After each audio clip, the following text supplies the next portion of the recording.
O tema dessa série é o Santo Ministério e o Serviço dos Santos. O Santo Ministério e o Serviço dos Santos.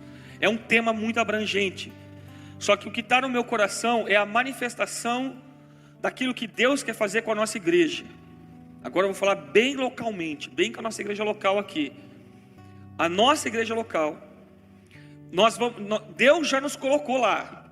Deus já fez isso com a gente. Mas agora nós precisamos aprender a nos situar, que é um lugar de maturidade bíblica, espiritual e emocional e de chamado. Você pode repetir comigo? Maturidade bíblica, emocional, espiritual e de chamado. Então eu quero, pela graça de Jesus Cristo, nos levar, nos direcionar a aprendermos de Jesus, nas Sagradas Escrituras, o que Deus tem para nós para esse tempo, como liderança. Eu até já te empolgo, já te motivo, já te encorajo, já te intimo a você começar a trazer até aquele membro da sua life group que você sabe que está com sede e fome. Comece a trazer ele para o Tadel, porque é muito importante, tá bom?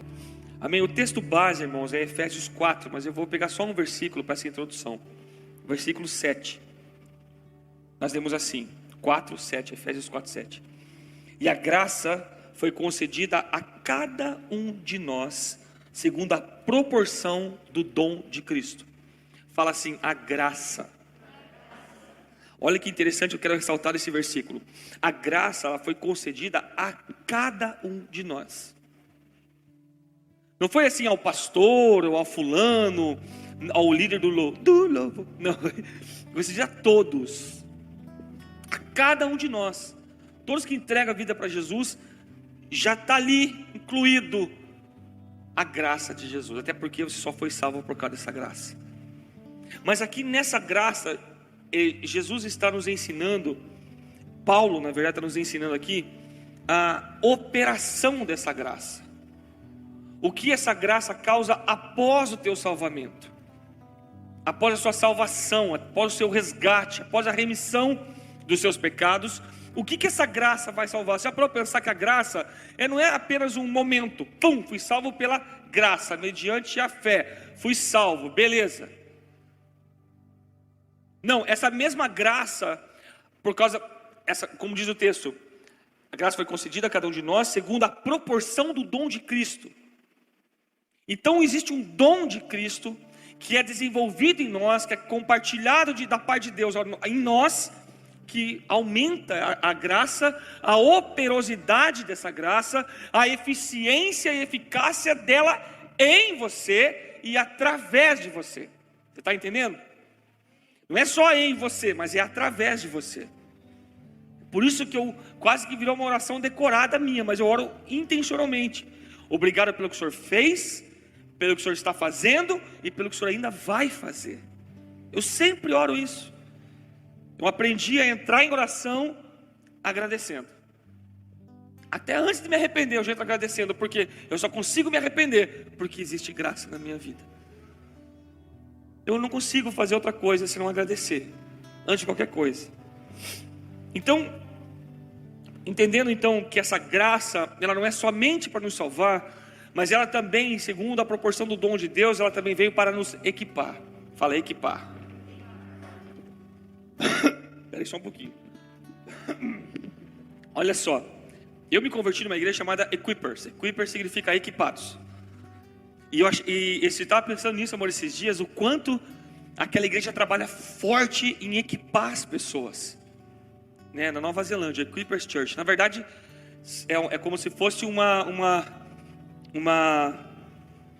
eu esqueci agora a palavra certa, eu sei ela só em inglês, eu não lembro ela em português como que ficaria, mas é como se fosse assim, o MDA, várias igrejas caminhando debaixo de uma mesma visão.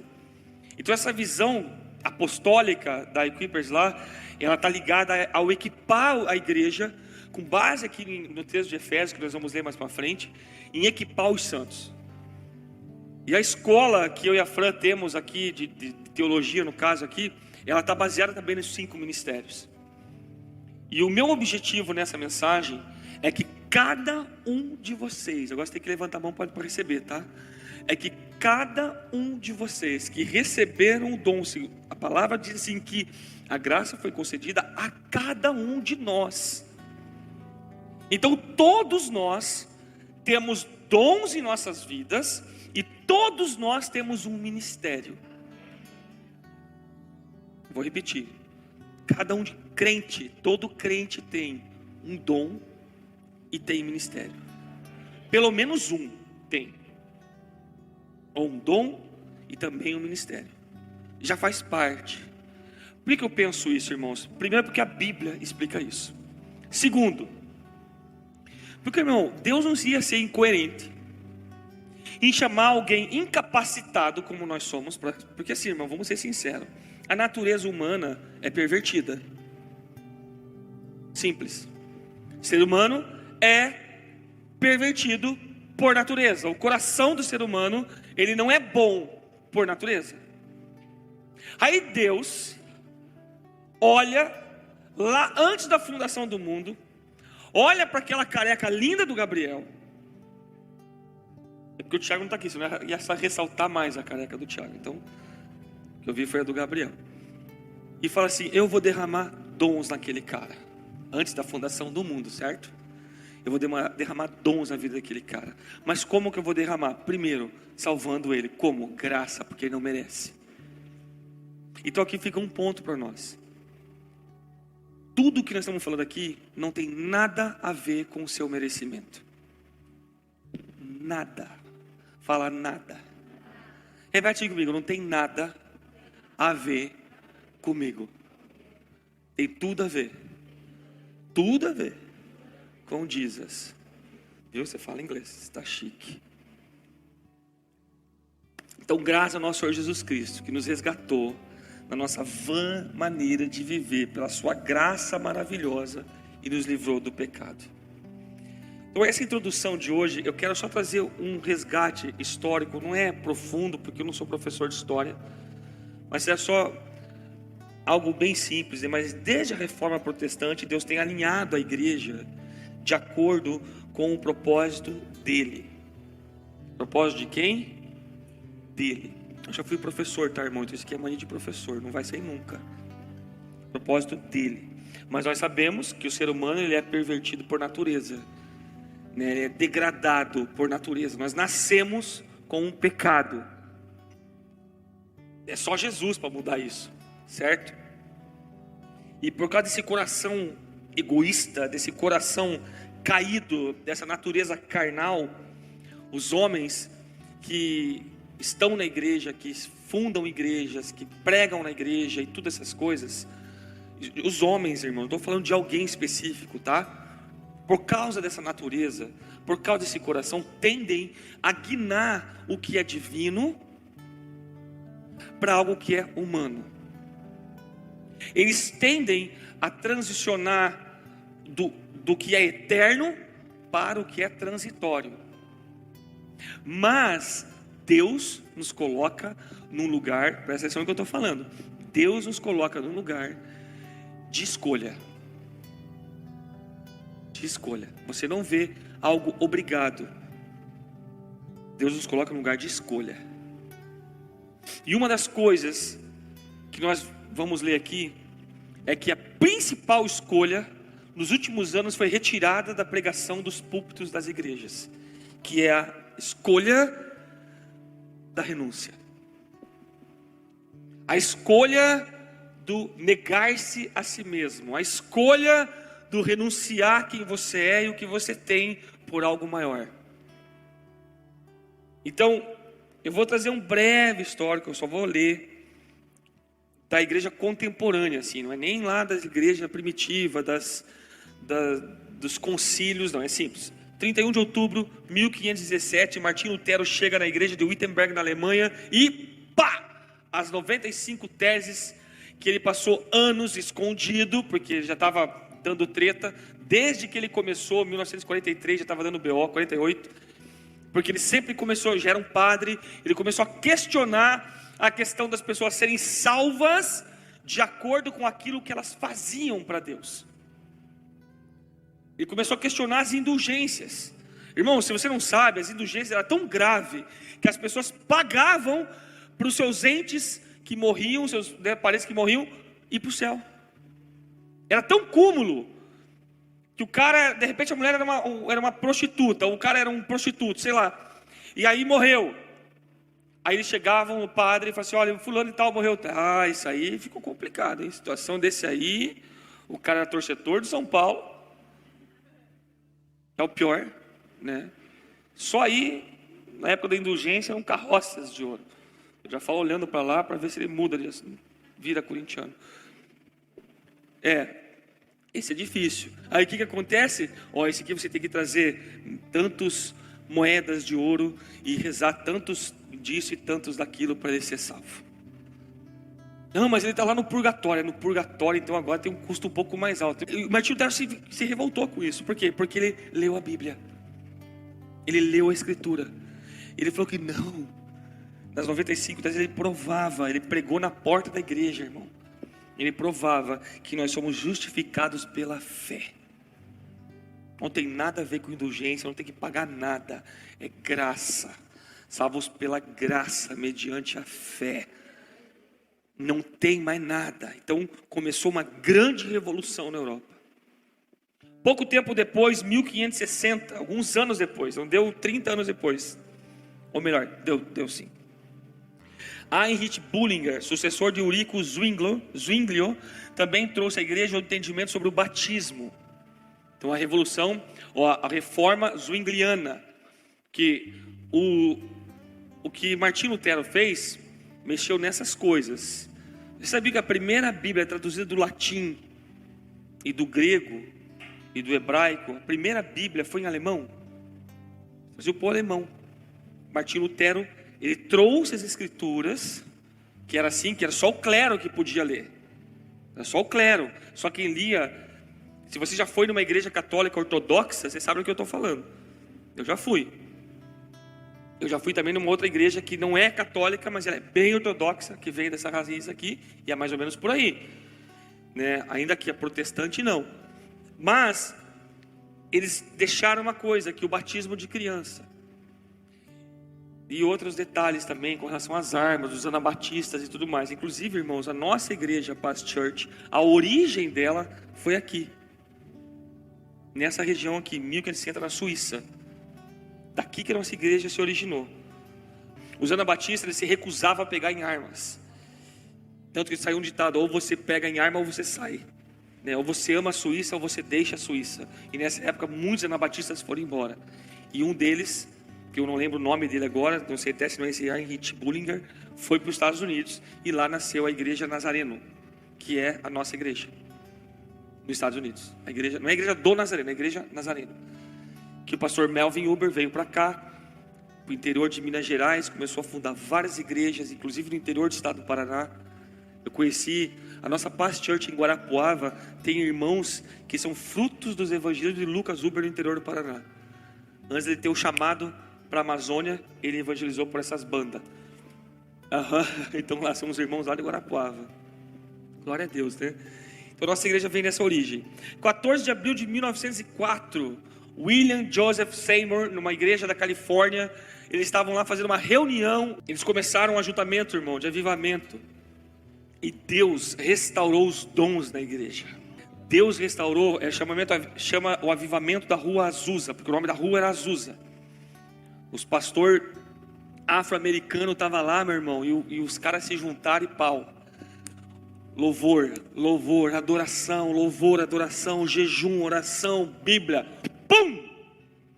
Veio o Espírito Santo, irmão, e derramou os dons da igreja de volta. Deu início o avivamento de línguas, deu início o movimento pentecostal. Aleluia, pentecostal, uau, uau. Nós, aleluia. Meados de 1970, 1980, surge a chamada terceira onda do pentecostalismo. E aqui começou a dar uns probleminhas. Que era para ser uma bênção, é para ser uma bênção. É uma bênção, na verdade. Né, que chamaram de neopentecostalismo, ou confissão positiva, mais conhecida também como evangelho da prosperidade.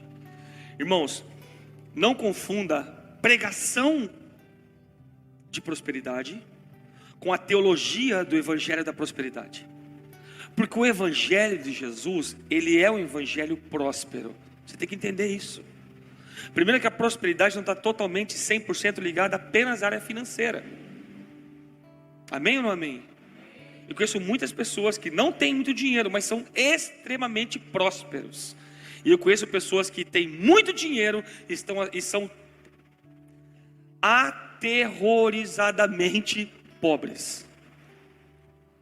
Né? Eu vi uma frase de um amigo meu, ele é tão rico, tão rico, tão rico, tão rico, que a única, tão pobre, tão pobre, tão pobre, tão pobre, que a única coisa que ele tem é dinheiro. Eu vi isso de um amigo meu, e é verdade, a gente conhece pessoas assim. Mas o que aconteceu, o pior que distorceu por causa do coração humano, foi essa questão da confissão positiva. Existe muita coisa boa, irmão. Quer ver, ó? Um dos caras que nasce, que é um dos grandes ícones desse tempo nos Estados Unidos e influenciou o mundo inteiro, é um cara que a gente ama ouvir e sempre vem aqui, mas aqui assim, isso. Ele sempre vem, agora ficou muito. Ele sempre vem aqui para, pode aumentar um pouquinho, eu vou me situar melhor, filho. E ministrar faz tempo que não vem, é o pastor Mark Yamin. O pastor Mark Yamin foi o primeiro discípulo brasileiro do Kenneth Hagin. O Kenneth Hagin é um dos caras que mais ministrou sobre isso daqui. Só que da forma correta. Infelizmente, nós sabemos que isso se desviou, isso se deturpou. E hoje nós vemos abominações por causa disso. Mas onde que está o grande detalhe que eu quero começar a entrar com vocês? Por isso que é importante o culto e o Tadel. Quem lembra o tema da mensagem do domingo? Você não vale falar, meu amor. Você acorda e dorme ouvindo isso em casa, não vale. Urgência do tempo. Eu liguei para a pastora Rebeca, falei com ela, pastora Rebeca, eu ouvi a mensagem da senhora no online Barueri. Antes de vir para o culto domingo, eu ouvi a sua pregação ao vivo no culto de Santarém. Ela tem umas 7 horas da manhã. Eu assisti essa pregação. Pastora, a senhora me permite... Expliquei, né, que dos 15 dias, do início da pandemia, posso usar o mesmo tema, pastor? Eu quero aprofundar, eu quero fazer uma série dela. Querido, por favor, pode usar. Então, fechou. O tema é o mesmo. Urgência do tempo. Fica um hashtag, fica a dica para a minha equipe de produção de mídia, aí fazer os mistérios desse culto que vem. Amém? Então, isso, o hashtag fica a dica geral. Então, nós estamos vivendo a urgência dos tempos. Irmãos, Jesus está voltando mesmo. Amém? A prova é essas goteiras no nosso rufo. Estou brincando, nosso forro. Estou brincando. Jesus está voltando mesmo. E outra, irmãos, olha aqui para mim. Olha aqui para mim. Vocês lembram do cardíaco, que eu dei o exemplo do cardíaco no culto de domingo? Se você tem o seu filho, a sua esposa, o seu esposo, seu pai, sua mãe, e de repente ele é cardíaco nível hard. Nível hard. O cara que se der um raio 2 quadras de distância, é capaz de parar o coração dele. Você tem uma pessoa assim em casa, e de repente você sente, essa pessoa começa a sentir fortes dores no peito, e uma dor que se irradia pelo lado esquerdo, e amortece o braço e tudo mais, fortes dores agudas no peito. Você vai ficar parado esperando? Ah, é só gases. Você vai, não, porque dá, né, irmão? Dor incrível, gases dá até dor no peito, por incrível que pareça. Você vai ficar esperando, não? Claro que não. Você vai levar esse cara para onde? No mínimo, correr para o hospital. Correr ou chamar a ambulância, alguma coisa.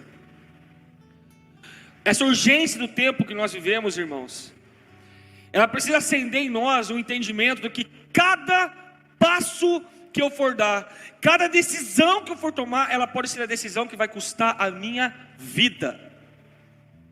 E nós que somos a igreja, nós que entendemos quem somos em Cristo, nós precisamos entender de uma vez por todas que existe uma expectativa, ouça o que eu estou falando, que existe uma expectativa no céu acerca da sua salvação. O porquê que você está salvo? Por que Deus te salvou? Para você ficar aqui fazendo hora extra na terra? Não!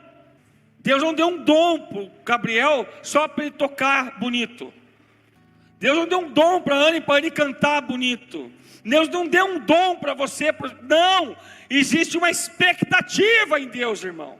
Existe um anseio em Deus pela manifestação daquilo que Deus tem depositado na sua vida. Amém? Nós estamos vivendo dias impressionantemente decisivos para a nossa vida.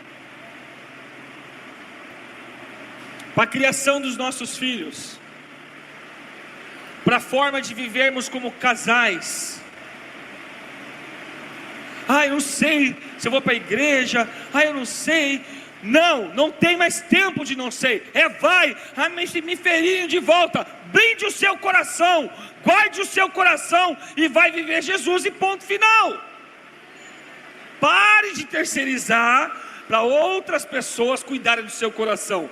Deus falou, de todas as coisas que você deve guardar, guarde o seu coração. Não é os outros que vão guardar o seu coração, é você que guarda o seu coração. Mas me feriram, porque você deixou.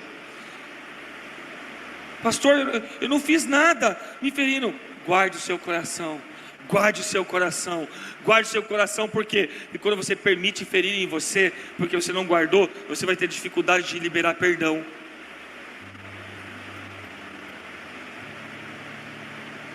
Porque você se coloca na posição de vítima, e nenhuma vítima quer pedir perdão, vítima quer justiça. Só que a justiça do homem não opera a justiça de Deus.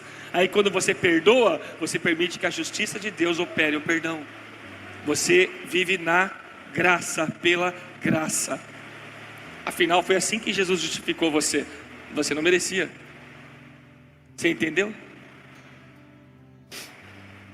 Nesse tempo, nessa época que eu gosto de chamar de pós-neopentecostal, a gente está vendo cada vez mais uma dicotomia enorme entre duas tendências que de tantas outras, nós estamos chegando a duas.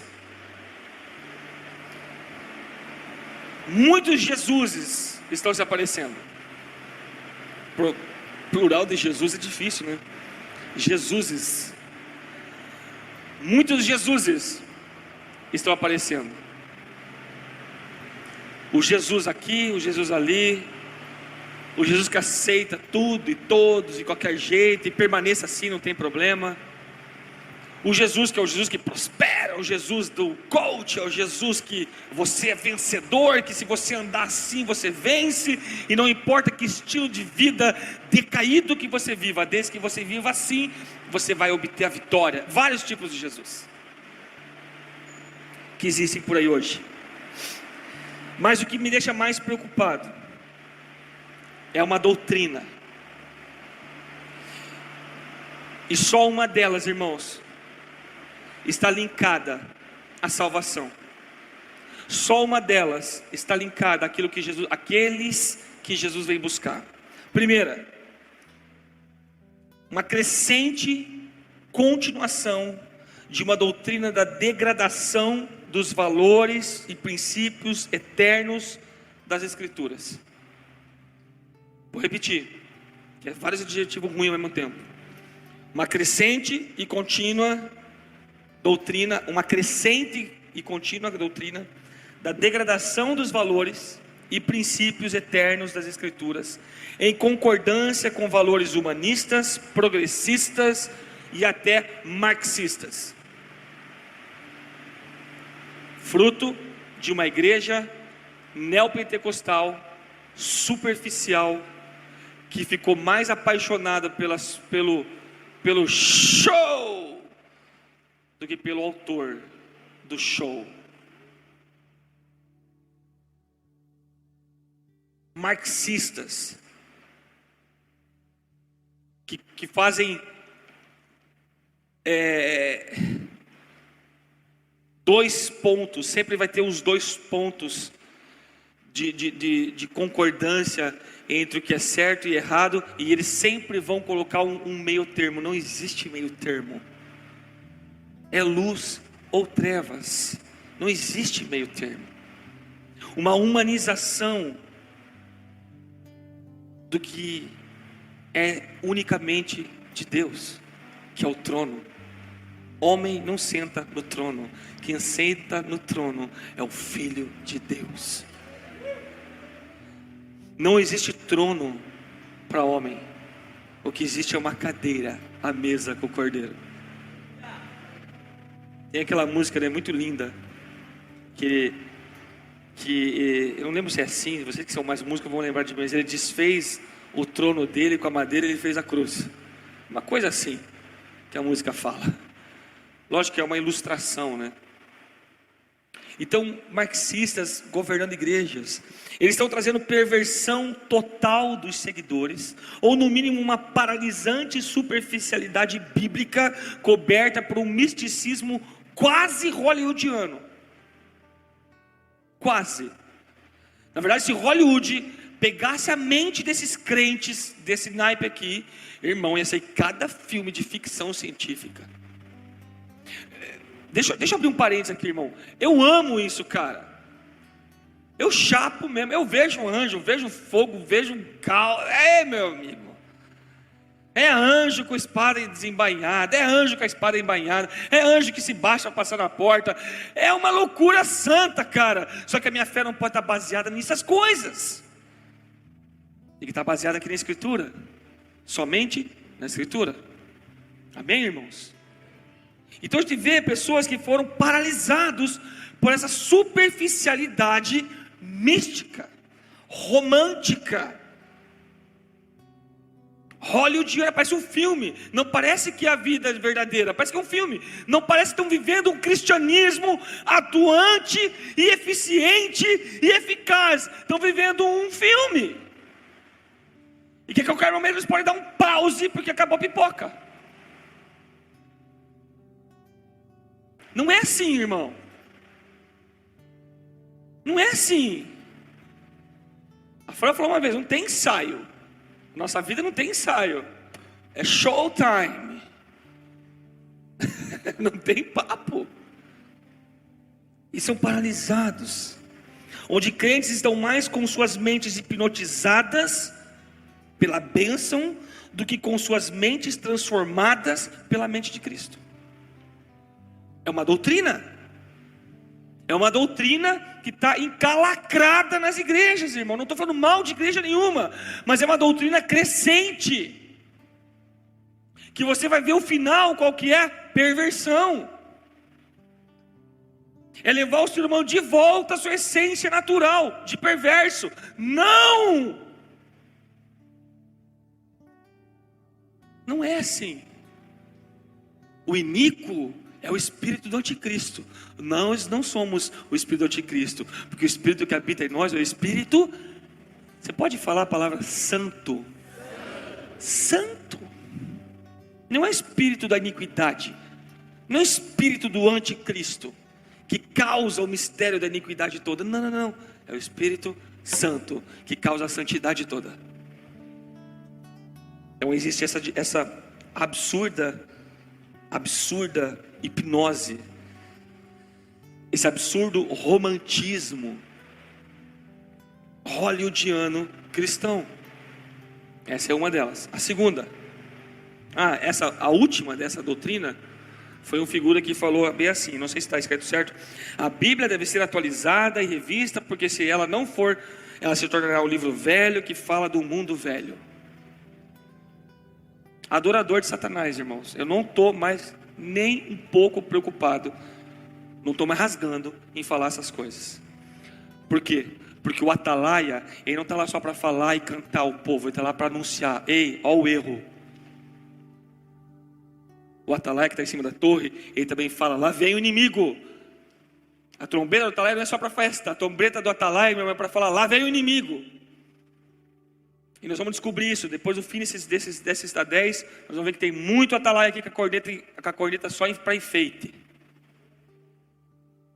Tem muito atalaia nessa igreja, que está com a boca calada, porque está hipnotizado. Deu, irmão. Nossa igreja vai adquirir maturidade bíblica, emocional, espiritual e ministerial. Amém? Estou decidido,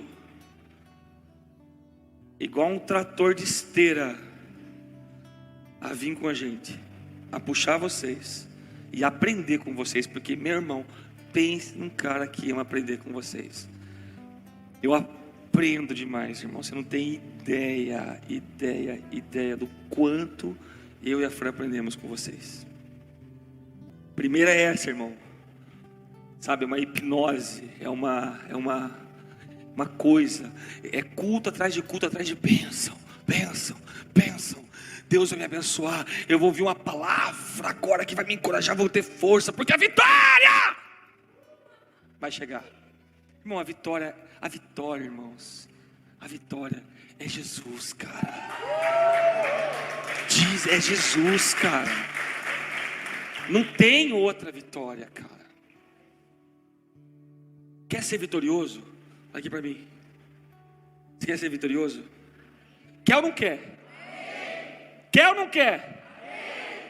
Deixe-se incendiar por paixão por Jesus. Pastor, como que eu faço isso? Comece compartilhando o que você já tem com quem não tem. Estou falando de dinheiro. Estou falando de dinheiro não. Eu estou falando da salvação que você já tem. Comece a compartilhar o fogo que arde no altar e não se apagará, que você tem no teu peito, irmão. Comece a compartilhar. Aí você vai ver o negócio fazer puff. Amém? Nós vamos voltar nisso que eu falei lá para frente. Segunda, uma confissão de fé, onde está sendo feito um resgate bíblico e profundo da sã doutrina, inclusive da ministração pública, expositiva, no tocante aos desdobramentos proféticos da palavra de Deus, com relação à volta de Jesus e o comportamento da sua noiva. Essa é a doutrina que eu quero andar. A sã doutrina dos apóstolos de Jesus. Eu vou repetir. Uma confissão de fé. A primeira confissão de fé é aquela que a gente leu lá. A hipnose. A hollywoodiana. A romântica. Uma confissão de fé onde está sendo feito um resgate bíblico profundo dessa doutrina. Inclusive da ministração pública e expositiva dos desdobramentos proféticos e da palavra de Deus com relação à volta de Jesus Cristo e ao comportamento da noiva nesses dias. Então nós estamos vendo esses dois tipos de Jesus. O Jesus que só dá para você o que você quer quando você precisa, e o Jesus que já pegou com você, com tudo que você tem e você é, e quer usar você totalmente. Essas duas doutrinas, essas duas formas de caminhar. Por que eu estou falando isso, irmãos? Eu só vou citar isso porque não dá para falar hoje, mas a nossa igreja é uma igreja que cumpre, uma igreja que anda dessa forma, é uma igreja que tem verdadeiramente um propósito. Você lembra que eu falei domingo assim, que qual é o problema de ver a igreja cheia, irmão? Nenhuma.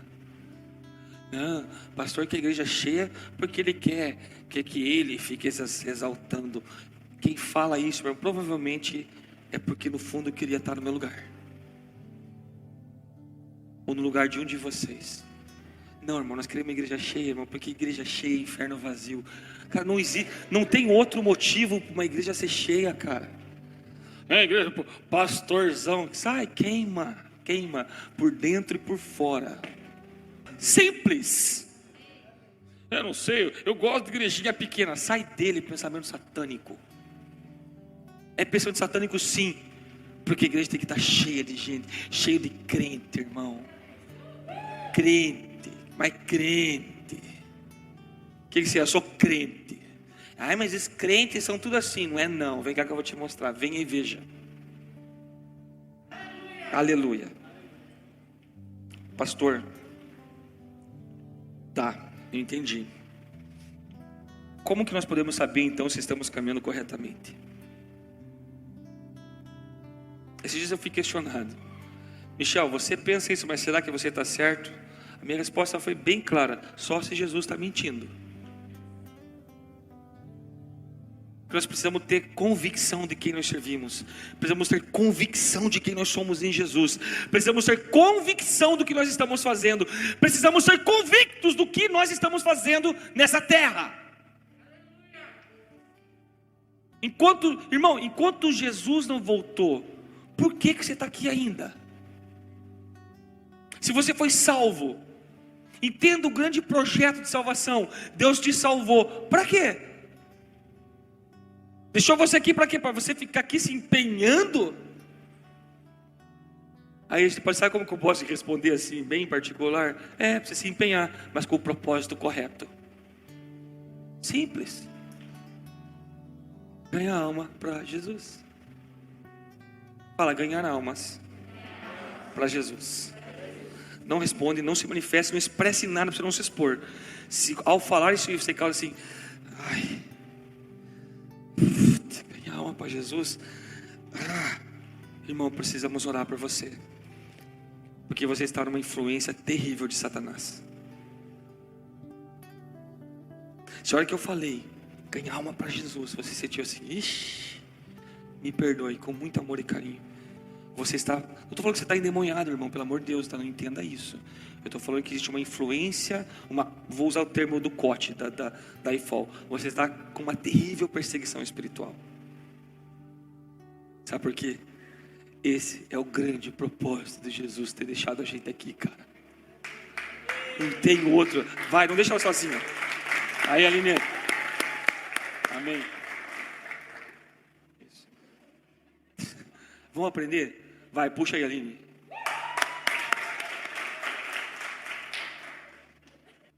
Pastor, como é que a gente pode saber se estamos caminhando corretamente? Como saber se eu estou seguindo o Jesus da Bíblia, pastor?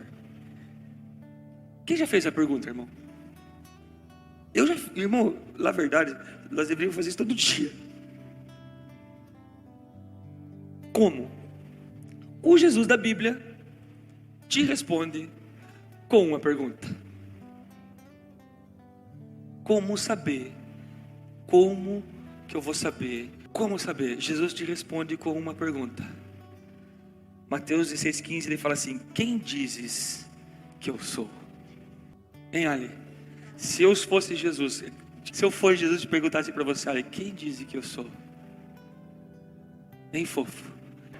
Que diz que eu sou? Se eu fosse Jesus, que diz que eu sou? Está vendo que uma resposta disso vai ser totalmente ligada a quem você descobre que Ele é? Não é a quem você ouve que Ele é, mas a quem você descobre que Ele é. Irmãos, não é à toa que isso aqui é chamado de o tesouro das Escrituras.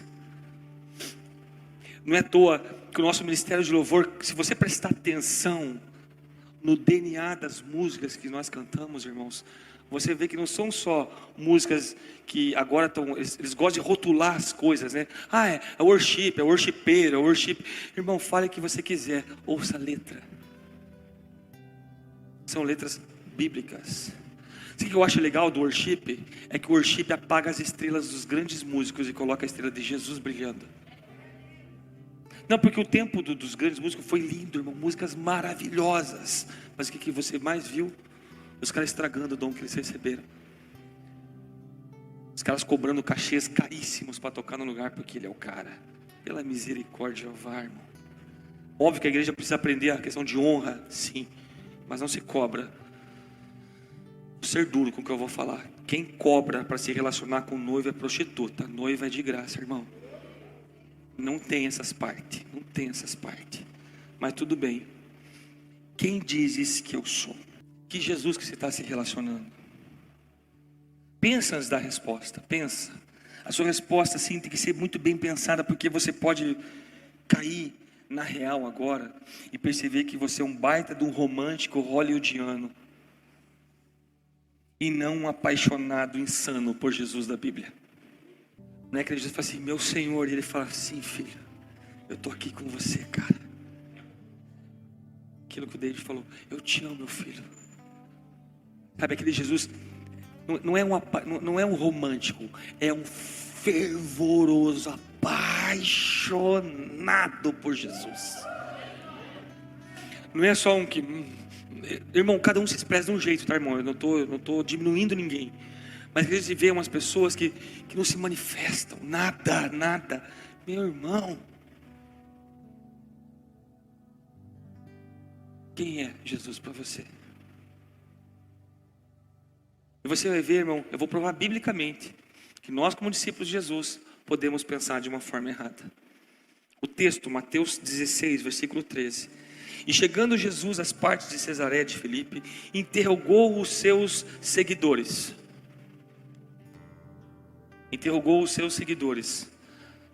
É que para essa pegadinha funcionar tinha que estar o texto. Perdão, não te avisei antes. Chegando Jesus às partes de Cesareia de Filipe, interrogou os seus discípulos. Lá da Cesareia de Filipe perguntou os seus. Sabia que os discípulos de Jesus não eram seguidores apenas? Eles eram seguidores também. Só que os discípulos foram pessoas que Jesus fez assim, orou, só a noite orando, jejuando, e Jesus falou, você segue-me. Você segue-me. Você segue-me. Você foi escolha de Jesus. E esses escolhidos de Jesus, inclusive o filho da perdição foi escolhido. Jesus já havia achado a semente de queda em Judas. Eles receberam a ordenança do seu mestre e cumpriram com a ordenança. Por isso que hoje você está aqui. Porque o evangelho sério, o evangelho de quem viu a face de Jesus, o evangelho de quem viu a voz de Jesus dando ordem a eles. E quando eles receberam uma ordem, eles se sentiram ofendidos, com o seu ego ofendido, porque eles entenderam que era a voz do Senhor. Esses crentes hollywoodianos, ninguém me manda. A pessoa que é apaixonada e conhece Jesus, ela contempla Jesus nas escrituras, é simples. Ele lê um versículo e fala, como assim? Nós o amamos porque Ele nos amou primeiro. Você olha para você e fala assim, nem a capacidade de amar eu tenho, eu só amo porque Ele me amou. Não, mas eu tenho fé em Jesus. Tem fé porque é dom, Deus te deu até o dom de fé. A salvação é tão completamente dele. Nós somos salvos pela fé, mas a fé vem dele. A única coisa que vem de nós chama-se arrependimento. Essa é a nossa parte. Arrependimento.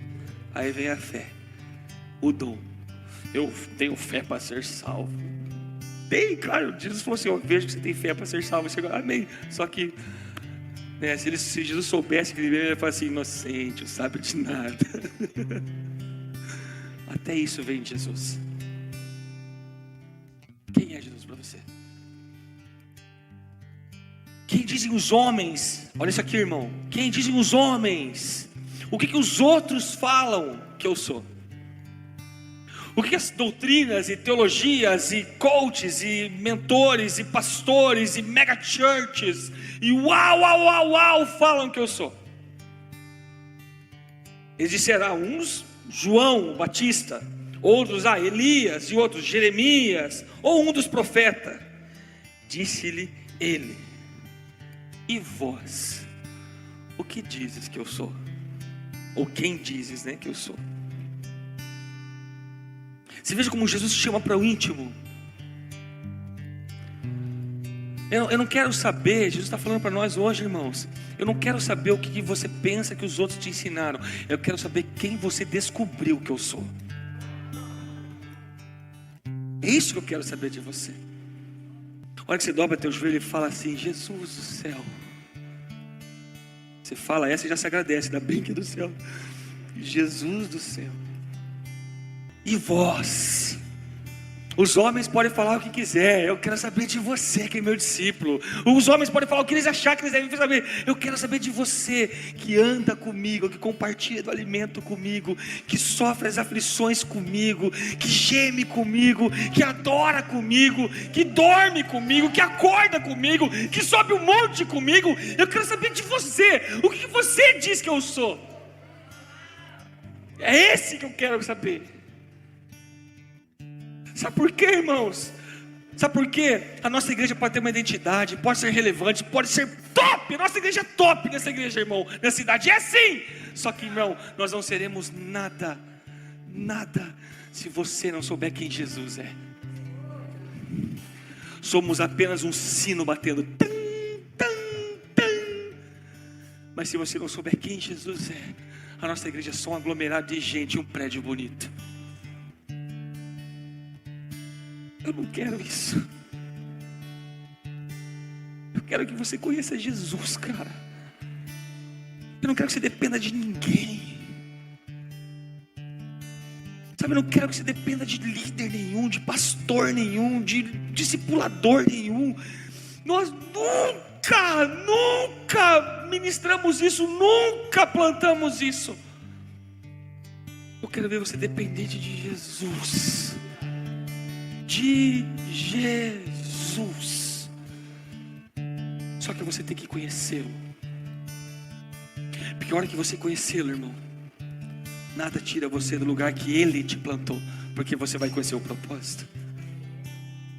Nada te tira. Nada te amedronta. Nada te cansa. Ainda que o nosso homem exterior se corrompa, que essa palavra corromper não é do degradar podre, mas é do cansaço, do gasto. O homem interior se renova dia após dia. Porque eu sei quem é o meu Senhor, eu sei quem é aquele que morreu por mim. Você pode ficar de pé? Vamos encerrar. Sabe, irmão, nessa hora eu gosto de fazer perguntas para o versículo. Simão Pedro respondeu: Tu és o Cristo, o Filho do Deus vivo. É óbvio que a pergunta, como é que Pedro descobriu isso? Ele já responde. Mas eu fico pensando às vezes, o que estava no coração de Pedro? Que tipo de convicção tinha no coração de Pedro? Você que vai cantar? Awesome. Feche seus olhos.